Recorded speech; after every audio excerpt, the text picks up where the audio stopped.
For today's video, liwat guys, maaga pa tayo magbabiyahe kasi may pupuntahan tayo.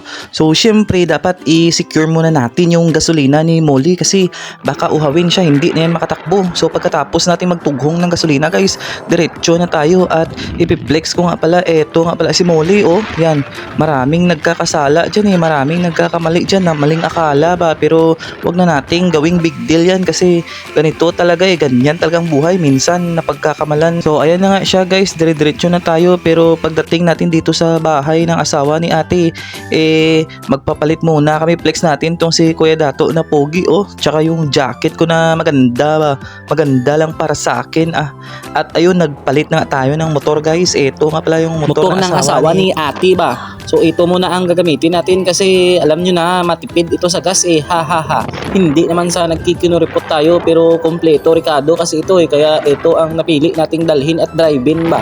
So pagkatapos yan guys, chill lang muna tayo ng takbo. Dito pa lang tayo sa Antique kasi hindi pa tayo nakakalabas Dire-diretso lang muna tayo hanggang sa makarating tayo na dito sa Hamtik At dito nga ay may hinapit tayo, itatawas natin to. Tingnan mo naman, ngiting-ngiti siya tuwang-tuwa siya At dito na nga tayo guys sa bundok papasok sa Iloilo ba. Kailangan na natin tong i-fast forward para mabilis kasi kung hindi natin to ipa-fast forward, grabe, abutin tayo ng buong araw siguro, pati kayo baka matatakan, kakalantaw din.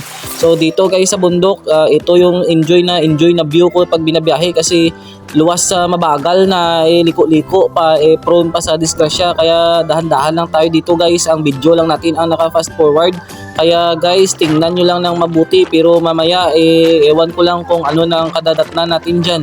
So matagal talaga yan guys kasi alam nyo naman pamilyar naman kayo sa pagbabiyahe dyan. Hindi naman talaga yan madali kahit anong bilis ang gawin mo dyan babagal pa rin ang takbo mo dyan. Hindi pa tayo sanay dyan Buti sana kung taga dito tayo magbibingkong tayo dito, pero dahil iniingatan natin ang motor, so syempre chill ride lang muna tayo. Hindi naman tayo nagmamadali guys.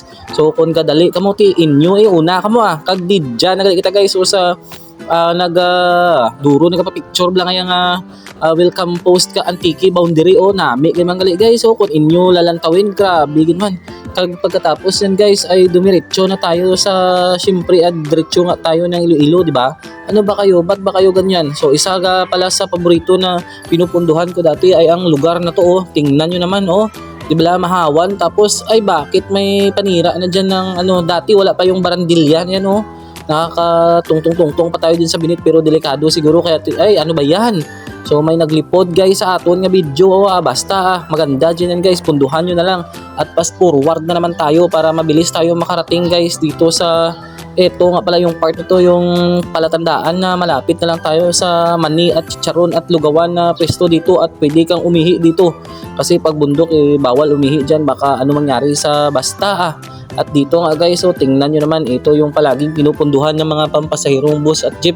Bahala na kayo dyan, ayaw ko mag-flex, wala namang bayad yan. At fast forward na naman tayo guys, dito na tayo sa malapit na yan sa basta sa Iloilo na yan part na yan somewhere in Iloilo Kaya tumatalang tayo kag hindi pa natin kabisado. Ang importante, kabisado natin ang kalsada papunta sa pupuntahan natin At pagkatapos yun guys, ito na malapit na. So piplex ko lang pala tong magandang tulay na to kasi wala dito sa Antique Ay mayroon pala sa Antique sa Sulong. Pero basta isnama ko na yan sa hindi ko pinapas forward para may lantawin man kayo. Kay kung puro pass forward lang baka matatakan din kayo Fast forward tayo guys. Dito na tayo sa gimbal. May separate nga pala ako na video na dinownload dito na hindi nag-fast forward.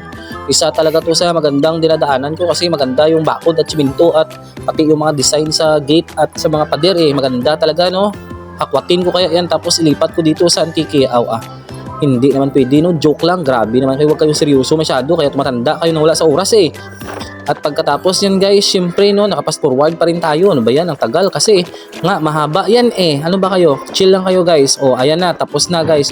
Nasa gimbal na pala yan tayo at pagkatapos yan guys, malapit na tayo. Ay nako, grabe yung lapit Mga ilang minuto pa ang tinatakbo ng motor natin at binabiyahe natin. So pasok na tayo dito guys sa Haro So dito medyo ginakuba-kuban ako sa Haro Church na tayo Haro ba yan? Comment ka nga kung tama ang pagkabanggit ko sa Haro na yan.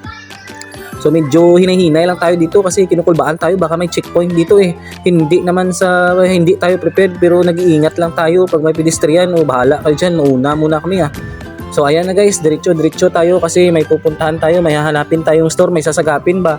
So itong store na to, napuntahan ko na to dati, nag-commute lang ako, nagsakay lang ako, tapos pinanaw ko lang, idagyang pa yun eh.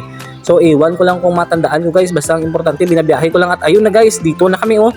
Ginpanaw ko lang naman eh para tultulan ko mong kung ginapanaw ko, pero kung magbiyahe ko, di puta. Kung magmotor ko daw budlayan ka makasulod-sulod kung sa diin-diin. So di dyan kami guys oh. Nagsulod na kami sa iskinita nga gamay-gamay nga kagdara ko ang syempre ang chicks dyan nga raw ay nga taga video ba. Abi niya siguro dinala ko siya para magpa-sitting pretty lang, hindi niya alam na magbibideo pala siya. At yung katangahan ko, grabe naman yan, lumampas ako oh. Ano ba yan? Kaya bumalik na naman ulit kami. Sunod-sunod naman siya oh. Nilalantaw tuloy siya ng mga nag-aagi rin dyan ba. O ayan. So sinasagap ko ulit. Sinasight ko ulit kasi kung saan kasi ako tumitingin dyan eh. Hindi ko tuloy agad nakita. Buti na lang dito na tayo banda sa gitna guys. Wala pa rin oh. Kailan ko kaya at saan ko kaya makikita yan. Happy eating po ate. Pagkatapos ay diretso pa lang. Tapos dito guys oh. Nililingling ko na gid ang mga nagabitay-bitay dyan sa may store oh. Baka kasi nalampasan ko lang. Hindi ko nakita eh. Manan mo naman na kapoy pa tayo sa biyahe. Tuyo-tuyo pa tayo yan eh. Aga nating naghalin sa Antique eh.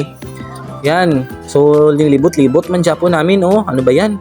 Puro na lang tinapay yung nakikita namin, ha. Ay, linglingin mong mabuti. Nililingling ko ng mabuti yan, guys. So, para walang takas ba? Baka kasi yung punta natin dito is kanugon lang. Sayang naman, oh. Tapos wala tayong makukuha or wala tayong mabibili. My goodness, ano ba yan? Ganyan talaga pag nadadapuan tayo ng swerte. Swerte ba o basta? At ayun na nga guys, tingnan mo naman oh, grabe. Binabalik ko gid ang liog ko tapos ang ending wala lang man gali. Grabe gito ang paglintaw-lantaw ko tapos ang ending wala lang gali. Ti diretso lang yapon panaw total labog pa man ang iskinita ilan tuon ta Sa gapon ta titingnan natin ba kung may dyan o wala ba. Pero hindi pwede na uwi tayo na wala. Buti na lang si ate na kumakain pa istorbuhin natin tapos mamangkutin natin kung may ano pa ba. Kung may baligya ba sila nang hinahanap natin ba. So kailangan nating hingin no. Pagkatapos ay parang nagpaproblema pa tayo ba no na parang hindi natin alam na parang may dyan o wala ba. Pero alam ko naman na mayroon dyan eh kasi natatandaan ko ito na pala yung binilhan ko din dati eh. Hindi ko lang natandaan, hindi ko lang namukhaan oh. Flex natin si ate yung nasmisingit. Hi po ate. Yan, sige singit mo lang. Oh, ayan na siya. Okay po. So yan guys, nag-iisip na tayo ng tinitingnan natin yung plastic ba kung yan ba yung kasya sa paglalagyan natin. Ay nako, kasi pag hindi ito, pag manipis yan, ay nako, pass forward na lang kasi ang tagal ni ate.